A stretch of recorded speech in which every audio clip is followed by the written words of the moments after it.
our fancy tagline is basically open call for health.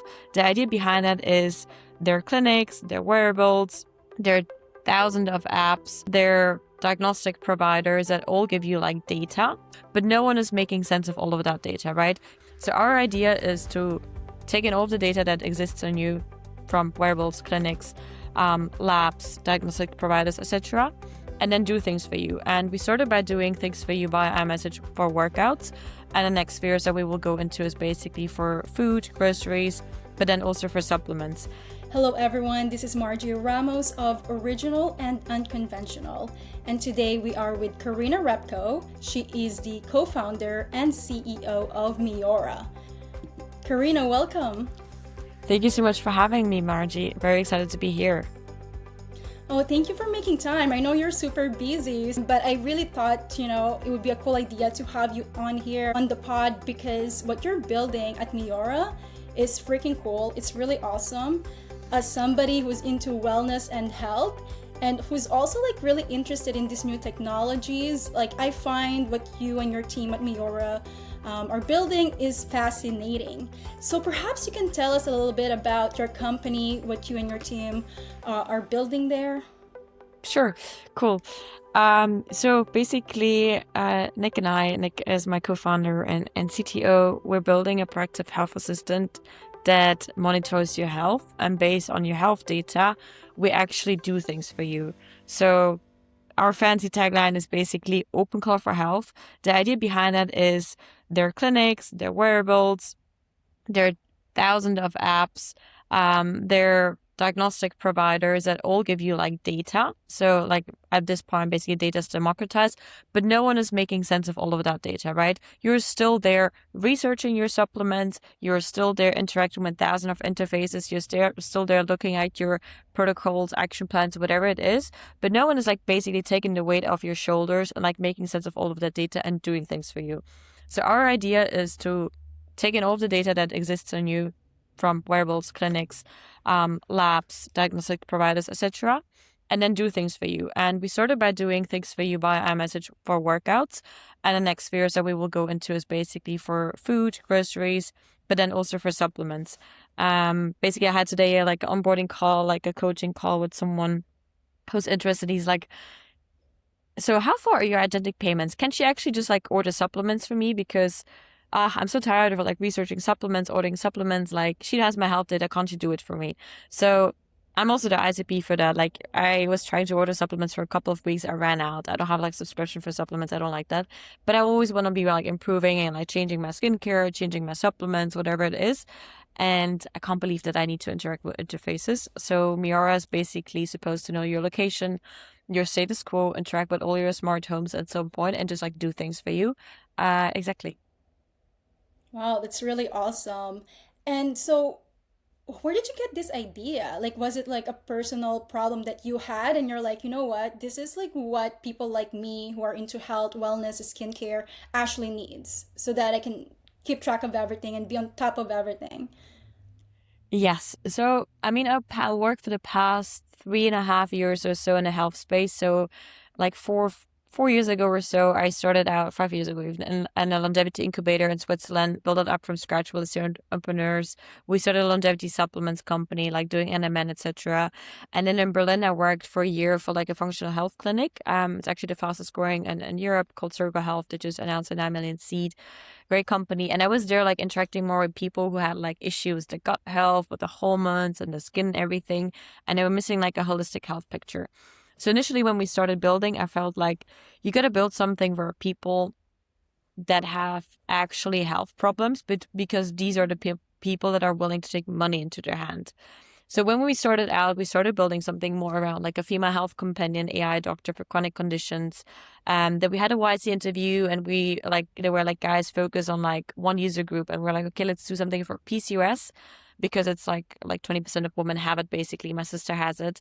And then we started building and pushing content. And at some point, we did an accelerator co-founders thing. And at some point I was like, Nick, I feel we're not building for ourselves.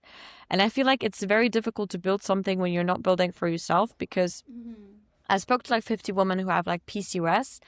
And then I felt they're not really keen to use tech in order to solve their problem, right?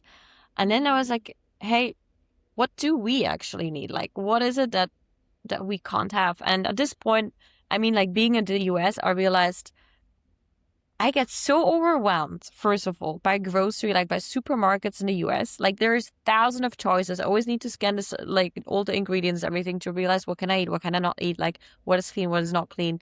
I was struggling to like order supplements, replenish my pack.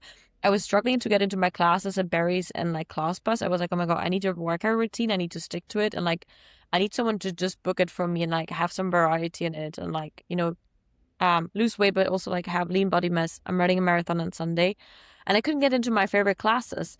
And I was like, why don't we just build something for people like us, like people like me that are like maybe optimizers and like biohackers, longevity people. They don't want to have like friction. They don't want to have like mental load and like decision fatigue, right? There's so much data, but like somehow nothing is like really giving you back time and giving you back like space in your head. I feel like running your health, the deeper you get into it, I'm sure you know about it, like the more of a second time full job it becomes because, you always know like where you can optimize. And that's kind of how we got to the idea. So it was like a few weeks ago and we're like, okay, let's pivot. And as an early stage startup, you can obviously do that. So we pivoted basically into that space and we're like, open call for health it is. Wow. So when did you guys pivot? How long ago was that? Probably like 6 weeks or so. Oh wow, that's awesome. Yeah, I love how you say it's open claw for health because like open claw right now is like is everyone's talking about it, right? Like if you're in tech or in AI, you have to know what open claw is. So what stage are you guys in right now? Like and how many customers do you have? Yes. So basically we launched like, what is it, 5 weeks ago or so. We have now around like 1,000 downloads/users, but like 200 are like paid. So very early, we've done like only organic content. So for us, it was basically like content, me posting on LinkedIn or like Twitter or Instagram, initially also on TikTok, but right now I decreased it a bit. But mostly it's been only like organic people referring other people and like me pushing like some organic stuff. So we haven't done like any influencers, UGC or paid media so far. I love your content on social media. By the way, I think you're doing an amazing job as the co-founder and CEO, like you being the face of the brand of the company, because you have the personality for it, and you're the ideal user in a way, right? Like you're somebody who's super busy, who's a health maxer, basically, right? Into Yes. skincare and all that stuff. And I feel like you're so relatable. There's so many women and men like you who are busy but also still want to like be healthy and look good, and you're doing a great job showing how you're trying to solve that problem. And no, so I think it's really cool. So how's that going for you so far, like that your go to market strategy? What's the reception so far? I mean, so far a lot of people like book in like personal coachings and stuff when they see like content. And it's interesting because it's mostly like founders, like you're right, or like either Wow. founders or like healthcare people in general, like, oh my God, I wish this tool existed and stuff. So go to Mm-hmm. market has been organic, but our next step is basically to onboard like influencers and UGC creators and also to spread the message also as well across like different platforms, like especially TikTok. Maybe the success cases of like Twitter or like Call AI or Oasis or something like that. They all like scaled by TikTok, which I think is a great channel in general because we have those ClassPass and berries and wearable users based on there, but we haven't gotten there because right now we've been like basically we kicked off our fundraise, so that has been taking a lot of time. And yeah. And that's really cool. So you mentioned fundraising. So how's that going for you so far? You're in pre-seed, obviously, right? Yes, it says work pre-seed. I think the consumer space right now, consumer health space, is a difficult space because a lot of companies are currently trying something in there. And then the thing is, when you're a woman, or you're European, for the first time in tech, coming to the US to fundraise, like you first got to establish your network, right? So it doesn't work like from one day to the other that like immediately everyone is kind of like throwing money at you. If you're a second time Mm-hmm. founder, you're starting something consumer, like it's way easier. I believe also like I think there is a lot of concern around the AI labs like Anthropic, GPT, etc. Of like, what is your mode as an early stage company of basically why do we like, how are we secure, for example, from a VC perspective, that Anthropic or OpenAI or whatever it is are going to move in the same space? It's just like replace you from one day to the other, right? So I think like as an early stage company, it's really important to like build your moat. And we've been building our moat around like basically our community and partnerships, and like events, early stage, very not scalable, but also like brand. And it's going like we've raised some angel money. We're talking to some VCs, with some like later in the process, with some like some early in the process. It really depends. But I think when fundraising, just in general, pushing out content is a good way because, of course, you can never reach out to a VC yourself. So they got to reach out to you. And how do they reach out? It's because they see your content on Twitter or LinkedIn. Yeah, no, that's really cool. So, what is your target in terms of, like the pre-seed? Like, do you have any numbers in mind? Yes. So I think there are two ways, right? Something behind a couple. But depending if you're talking to a pre-seed VC or a seed VC, you adjust the number. So I think, or if we're talking to a pre-seed VC, it will be like 2.5 million. And if we're talking to a seed VC, it will be more like 5 million. Because I feel like also the line between pre-seed and seed is kind of blurred right now. So that is also something like you can basically raise some angel money, which we did, and then kind of raise a huge seed round, or you raise first a pre-seed. So but basically either 2.5 or 5. Also Oh, depends that's on how really fast you cool. want to scale and grow. Exactly. Yeah, no, and I a lot of like, people I'm talking to and I've also interviewed, it's around that also for them for pre-seed. And I think it's pretty realistic, in the US. I'm based in Canada and I find like fundraising here in general is so much harder compared to like fundraising in the US. Seems like a lot of people there that I follow or on X or that I know personally, like they're just raising, right? It seems like a lot of VCs there, they really want to find that next unicorn or just anyone who's like really like trying to make a difference in the world and make it scalable and make it happen. That's true. That is true. So, what are the challenges that you and your team have encountered so far, in terms of like technicalities, like building this company, this startup?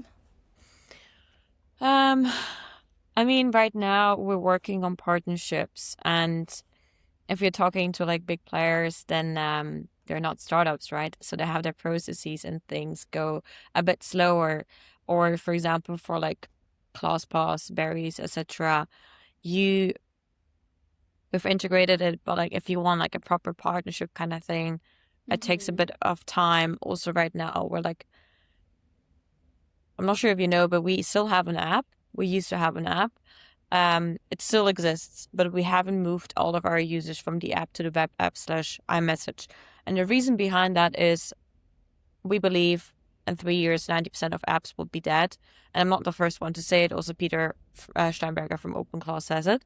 So I believe you should meet people where they're already native, which is basically on iMessage, because there's no friction. People in America always like on iMessage. Of course, our Europeans are a bit less on iMessage, but Americans are on iMessage. And by building apps, I mean, the App Store was created in like 2008.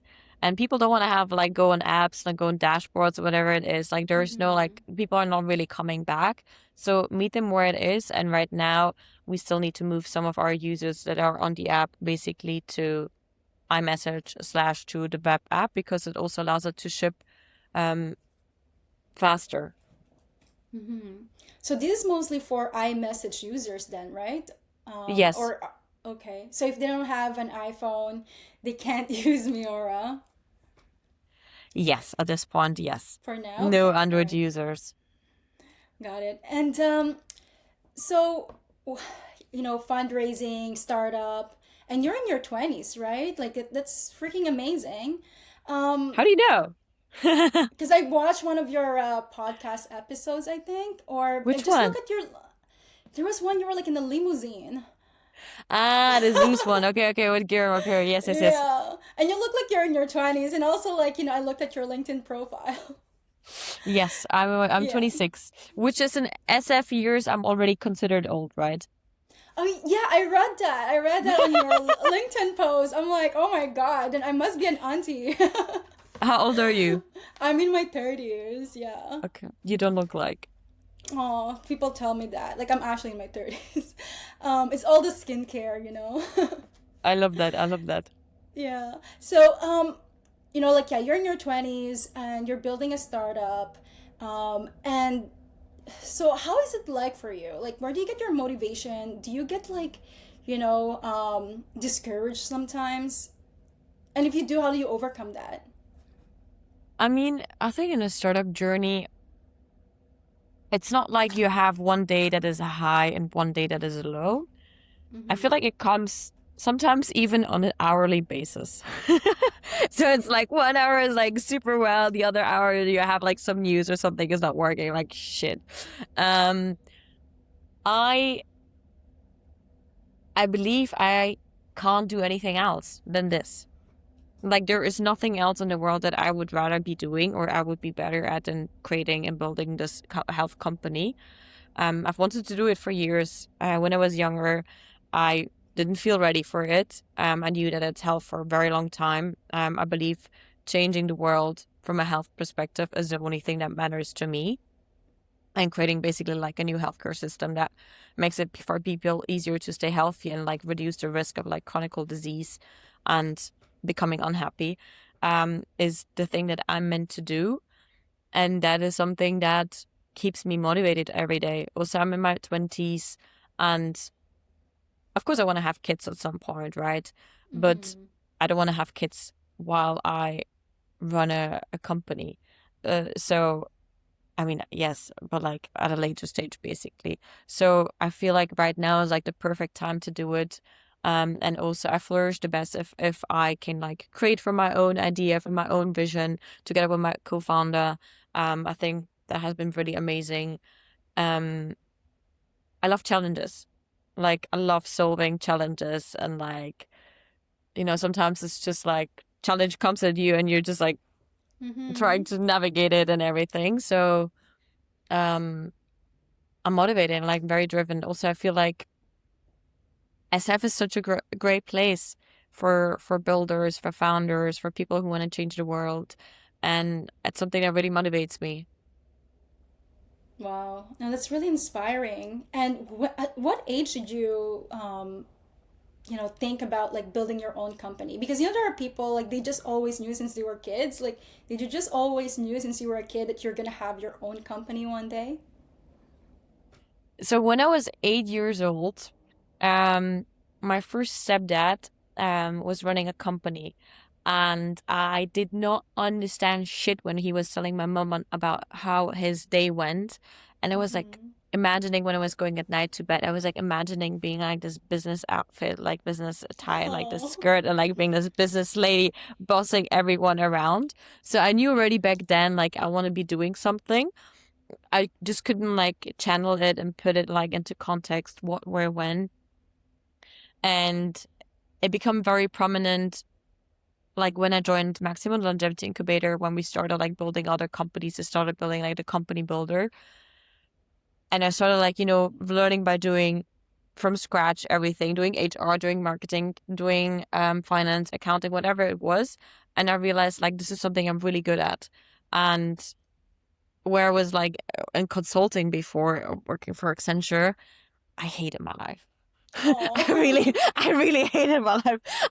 I was like, everyone from my university was going either into consulting or investment banking. Very few people were going into startups. And it was like, okay, let's follow the swarm. Like, right, let's do consulting. You figure out what you want to do if you do consulting. And what I figured is for sure, like, I don't want to be doing slides for the rest of my life. Like, this is really not Yeah, I helping feel me or you. helping anyone. And when I then for the first time explored startup, I was like, oh my God, this is it. Um, so I knew, but then I had like together a few more experiences along the way. I felt like I worked in venture in Berlin for a while, then went back to startup, and then I was like, you know what? What the founders can do in those startups or can't do, I can do as well or better. Um, Mm-hmm. And that was kind of the thinking behind that. I love that. And I love that you're very open to share that because I find like a lot of people, they want to do things, but they always feel like, oh, I'm not ready. I'm not qualified. Oh, I can't do that. And I'm like, dude, just do it, right? Like, I had it for worst so comes many to years. worst, you'll fail, so what? You know? Like, every founder I talk to, they talk to me about failure and rejection a lot. And I was just Yes. like, you know what? This is like a norm then, you know? And I really like how you just seems like you seem like somebody who just, you know what you want and you go for it and you don't really care um so much about what people would think. Because I was reading one of your LinkedIn posts and you were talking about how an investor told you that you're too loud on social media. Maybe you can tell our audience like how that experience was like for you. So this investor is kind of a friend, Oh, and okay. I mean, kind of a friend. Let's see. Acquaintance. Um, and he was basically like, Karina, I've never seen someone who is so loud on social media. And I'm like, what do you mean? And he's like, my LinkedIn is full of your posts. Like your posts are edgy, like your Twitter, like you're loud. I'm like, yes, I'm loud. But I share basically how I see the world. And initially when I started posting, I think I wrote on that as well. I was shitting my pants. Like, because, I was like the typical, when I was young, like at uni, I was like modeling for a bit. So I was like this typical Instagram girly who only posts like some stuff on Instagram. And then when you kind of go into a different platform, which is like LinkedIn, where they're like professional people, I was initially like, Mm-hmm. oh my God, what do people write about? Because the only thing I was Yeah. writing between jobs is like when you basically change your job and you change your position, then you would like share to the world, right? But then Yeah. but then you start like sharing your views. In the beginning was scary, and I used to send like my posts to my ex-boyfriend or like my best friend and be like, can I say this, can I say that, and like can I get like approval from them? And then I got a lot of like positive reactions. Actually people DMing me and like, hey, I love like how vulnerable and honest you are about like building a company and how it feels like. And I was like, oh my God, so maybe there are a few people who actually need to hear this. And I became more comfortable sharing what I think, and if whatever this friend slash investor thinks that I'm too loud, then he can think that, but I don't care. You know what? I love that you keep going for it because I really like your content. Like that's what caught my attention, right? And I like the tagline, "Open Claw for Health." So just keep doing what you're doing. Like even your videos, which I'll show in this podcast episode, by the way, to give our audience an idea of what it's all about. So it's not just like a concept. Like there's some visualization, right? I'm your basic white Pilates girl who wants to look hot, and I know you want the same.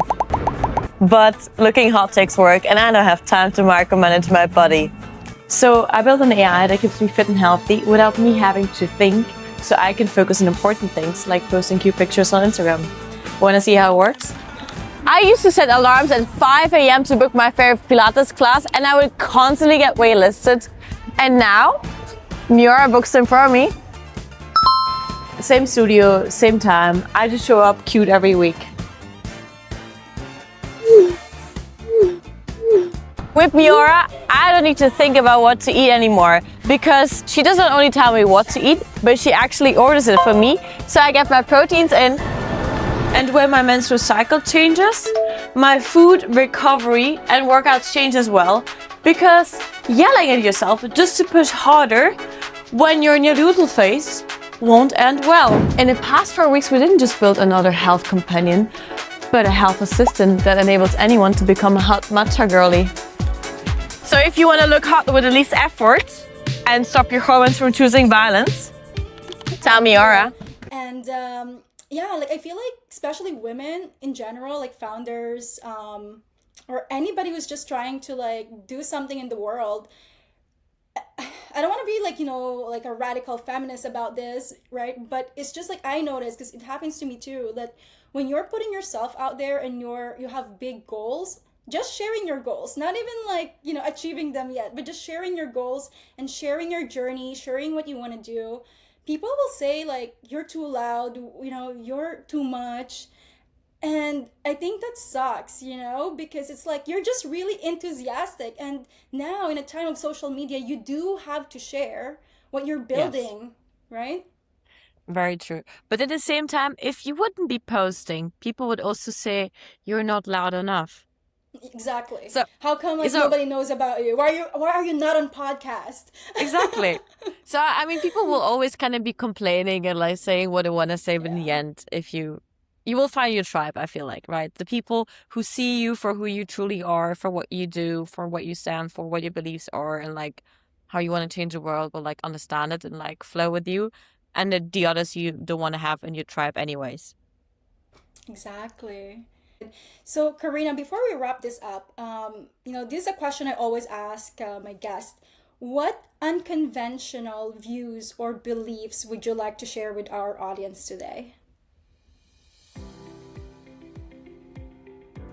Well, if your audience are people who are looking to start a new business, I think I shared it once already before in a different podcast. It's basically something that I've learned, and it's like a deep truth for me. I believe you will never feel ready to build a company. No matter if you worked in a startup before, no matter if you've like been invested before, no matter if you just like drop out of uni or whatever it is, just do it. And courage takes time. And I remember when I started during Christmas time, like, going on that path. I'm not sure if you're familiar with like incense, but like I love these kind of things. So I started like putting on one that is like courage. And I started doing that during like Christmas time 2 years ago, basically.